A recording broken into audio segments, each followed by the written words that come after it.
আপোনাৰ সন্তান যদি পঢ়াত অমনোযোগী হয় তেতিয়াহ'লে আপোনালোকে কি কৰিব?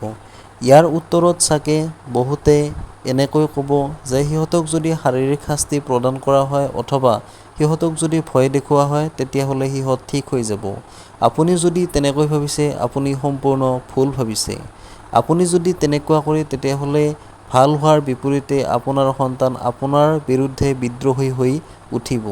গতিকে আপুনি যিমান পাৰে তাক বুজাবলৈ চেষ্টা কৰক আৰু যদি নুবুজে তেতিয়াহ'লে নানান খেল ধেমালিৰ মাধ্যমেৰে তাক আপুনি বুজাওক। তাৰপিছতো যদি নুবুজে আপুনি প্ৰাকৃতিক পৰিৱেশৰ মাজত গৈ নানান বাস্তৱ উদাহৰণৰ সহায়ত তাক বুজাবলৈ চেষ্টা কৰক। চাব আপোনাৰ সন্তান অতি সহজেই মনোযোগী হৈ পৰিব। আপুনি যদি ভিডিঅ'টো ভাল পালে তেতিয়াহ'লে লাইক কৰক, ছাবস্ক্ৰাইব কৰক আৰু শ্বেয়াৰ কৰি দিয়ক। ধন্যবাদ।